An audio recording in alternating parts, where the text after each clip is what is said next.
Appleknocker Radio. Okay, greetings friends. Today I want to talk about a book that should not be lost to the dustbin of history, and a book that has been unfairly written off by many people up to this point. And the book that I'm referring to is The Family by Ed Sanders. This was actually the first book written about the Manson family, preceded Helter Skelter. And let me say, Helter Skelter is toilet paper. Sorry to any Helter Skelter fans out there. If you doubt that, take the time to read Tom O'Neill's Chaos. This is an amazing book. It's the flag, as far as I'm concerned, it's the flagship Manson book ever written. Because O'Neill, he finds the paper trail. He finds the receipts. He can back up a lot of the things that were written off as conspiracy theories around the case for so long. And he validates a lot of the things implicated by Ed Sanders and the family, which I'm going to go into. This is mainly going to be about this book, but it's hard to go. It's difficult to talk about it without going into this book. And I would also like to quickly bring up Shadow over Santa Susana by Adam Gorightly. This is also a fantastic book.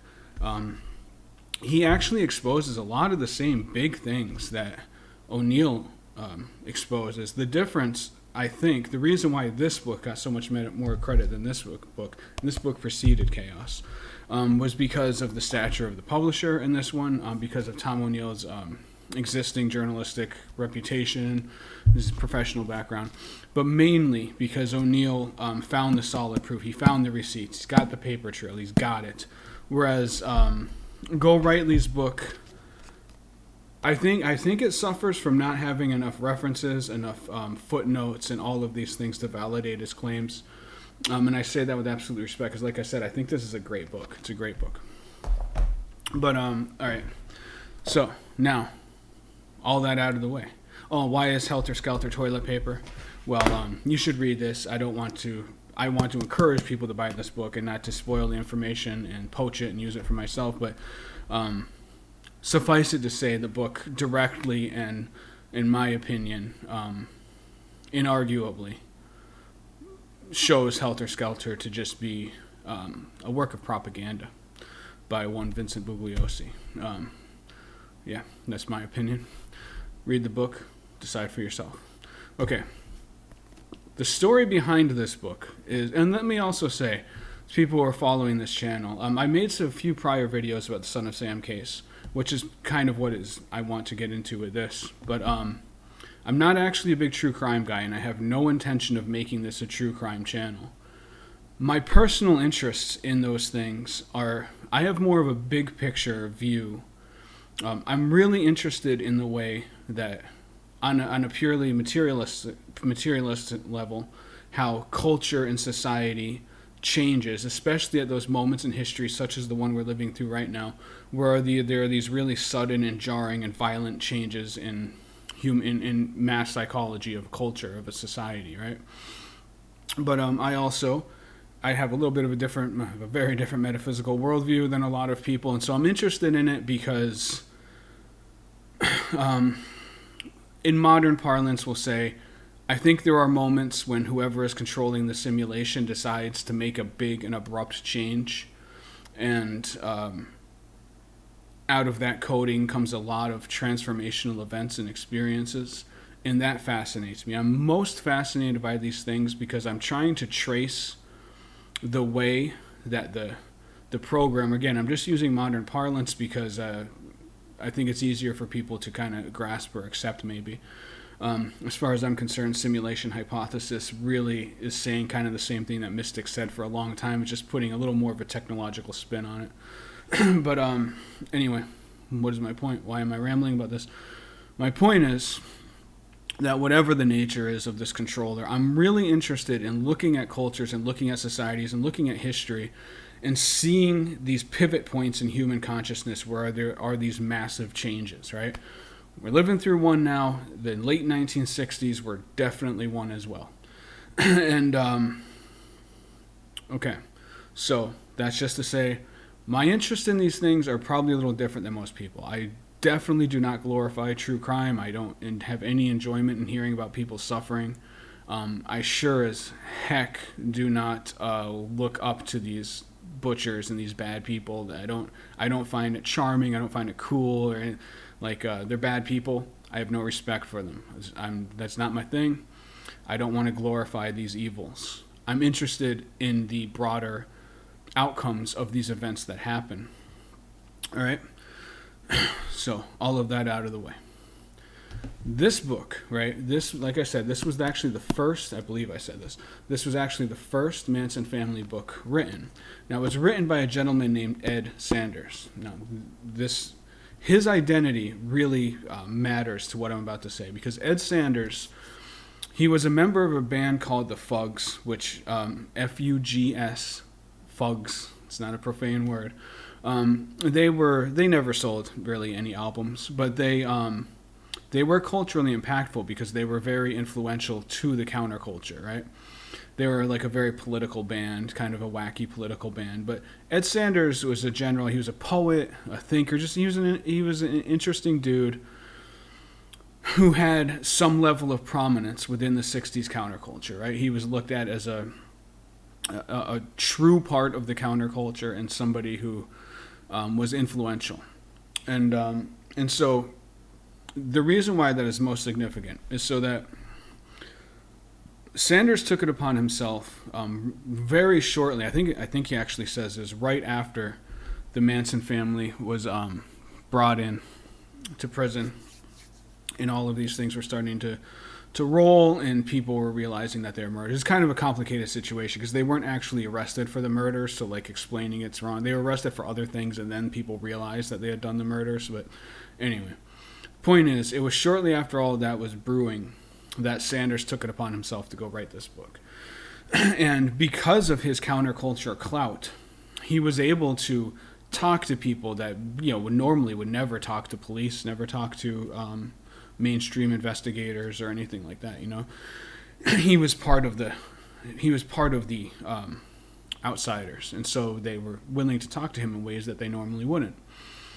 And so Ed goes out there. He says, I believe he said he talked to between 400 to 500 different people, and most of their identities he had to keep anonymous, and that was later used against him because people who wanted to shoot down the credibility of the book said, hey, he doesn't cite any of these sources. You know, he has no names. He's just saying this mysterious person told me this.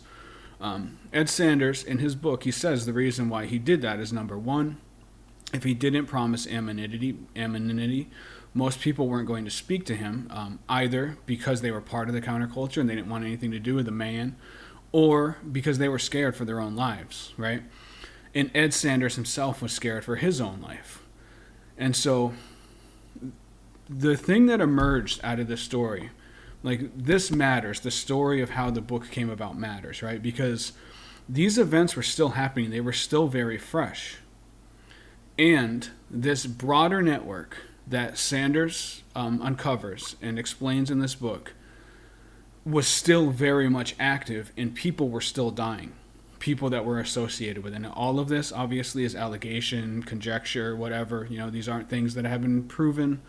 And the deaths following the Manson family arrests are controversial to a degree because it can't be proved. Just a bunch of people just started dying. It just happened to mysteriously be a whole bunch of people who probably knew things about the situation. And so the interesting thing, what Sanders says, two things interest me. Number one is that there was still very much this much broader and very dangerous homicidal network at play, right? We'll go with three things. Second thing is that Sanders ties it in with stuff that had nothing to do with Helter Skelter. You know, the Helter Skelter story, the idea that Manson and the family entirely got this idea out of a Beatles song, and it was just this crazed, race war type of thing. The world that Sanders uncovered was much bigger and much broader, with things such as snuff films and pornographic films starring the Manson family, but also very influential people in Hollywood and perhaps in politics. And these tapes have been rumored to exist ever since. There's a lot of evidence in terms of, people's testimony that these tapes are real and they're out there somewhere. Or maybe at this point they're destroyed, but that they at least were real at one point. Sanders blows the lid off of that. But the third thing that really interests me, like I said, my primary interest is running with thought experiments, looking at these pivot points in human consciousness, and trying to understand what it all means, right? And to an extent, it's kind of a futile effort because I'll never truly know, right? But this is my hobby. It's the hobby I've chosen, right? We all have different things that we spend our time on. I like to spend my time thinking about these things, imagining about these things, and just rolling them over in my mind, right? And so the other thing that Sanders mentions is that happening all around the Southern California scene that Manson family was part of was a very heavy and very serious practice of what could be called dark occultism. Now, when I say that, I think that the rest of my content on my channel should prove I'm a very open-minded person, and people who, if you have an alternative spiritual or religious idea, I'm not judging you, but the stuff that he says in here is just dark, bad, evil stuff. We're talking human sacrifice, animal sacrifice, blood orgy. I mean, like actual covered in blood. I mean, this is not morally good stuff, right? And so when I say dark occultism, that is not me trying to slander everybody who has alternative ideas, including ideas that could be called occult. I'm talking specifically about this group that Sanders is talking about. The world that Sanders paints coming out of that era in that scene is one of just, there were these violent, murderous groups all over the place. And now, of course, that's got to watch with hyperbole in these things. When we say all over the place, I'm saying small groups of people were doing these violent things relatively often, but they were still relatively small group. We're not talking thousands of people. We're talking maybe hundreds, probably more like dozens. But it was still a self-sustaining subculture that had been committing these violent acts in the name of some kind of dark spiritual ideas for quite some time. And the Manson family was just part of it. That really interests me because it falls in with also the scene that kind of emerges coming from the Son of Sam in the New York scene of the 1970s. Now, again, I got into this little situation when I talked about this previously, and to an extent I understand why, but I just want to reiterate, and I don't actually think I'm not being clear by saying this, but I'll say it again out of respect. I'm not saying that the entire New York City 1970s alternative spiritual and religious scene was bad. That's not what I'm freaking saying. I'm saying that it appears that a portion of it was. It appears that there was some really dark activity that was associated with the bigger group. I'm not trying to like condemn all of the people that were in that group. Just like I issued my apology to the people of the Warlock gift shop, which I was happy to issue because I don't want to spread bad mojo anywhere. But at the same time, I almost felt like it was unnecessary because at no point was I implying that all of the people in that scene were bad.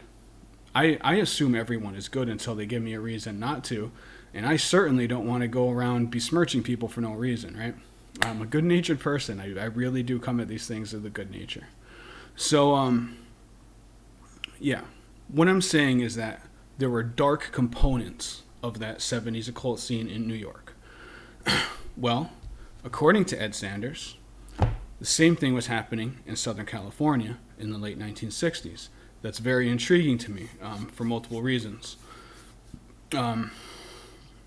which I won't go into too great depth. But so this book was, Helter Skelter, the book written by Vincent Bugliosi, kind of overshadowed this book, but also there were almost immediate attempts to discredit this book. It also suffered from a very prominent lawsuit by the Process Church of the Final Judgment. The Process Church won their lawsuit against him in the United States, but they failed in the UK. I think a lot of people don't know that. But and so it forced retractions in the book because Sanders, in his initial run, kind of tied the Process Church in with all of this stuff that was happening. And so, but also Ed Sanders, like I said, when he was a counterculture figure, he was an actual long-haired hippie, right? At that time, now that wouldn't really matter, but at that time, those kinds of things were used to discredit people, right? And it was used to discredit him. You know, people said, "Oh, he's just this hippie who's out, being a goof or whatever," which I think is totally unfair, but also just totally foolish. And the reason is because, to me, Ed Sanders has the most credibility because he was a part of that counterculture. There's even one interview I watched with him where he said that I believe he said this just outright overtly, but it was at least implied that when he initially went out to do this investigation, he wanted to prove the Manson family innocent because he assumed that they had been set up because he was part of the counterculture, right? The Manson family were hippies, and so he was like on their side until he found out that they actually were killers, at which point he's like, whoa, no, this isn't my thing here, right?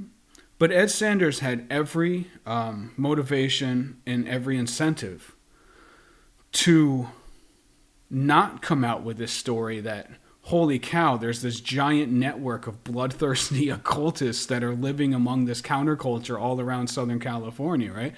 That's not what he wanted to find. That was the complete opposite of what he wanted to find. In addition to that, just on a human level, obviously I've never met Ed Sanders, but Ed Sanders, I think he's a good dude. Like, I think he's a really good person. I disagree with a lot of his politics, but he strikes me as an honest and good human being. Somebody with good moral foundation and somebody who's honest and just wants the truth. I respect the guy greatly. Yeah, so those things that were used to discredit Ed, to me, or Mr. Sanders, to me, are totally unfair, but more importantly, totally inaccurate. I believe that Sanders' position in the counterculture gives him more credibility in what he came away from. I mean, it would be just like a hardcore Republican investigating a Republican campaign and coming out and saying, "Yo, there was corruption," right? You say, "Well, this guy has a proven track record as a Republican." Obviously, you could flip this for Democrats. I'm just saying, this person has a proven track record in this party, and so it would appear that he has every motivation to be telling the truth. That's how I view this. Right, and so how it ends up feeding into the Maury Terry story. Maury Terry directly references this, but it's not like I'm saying anything that's not already in Terry's book. But the book I'm referring to is The Ultimate Evil. But it's also, The Ultimate Evil is a massive book with a lot of details, and so I'm just saying that for people who maybe don't remember that part or aren't exactly sure what I'm referring to. But and so when Terry started tying in the Son of Sam situation with a broader network, it was largely because what he was finding very much overlapped with what Sanders found. And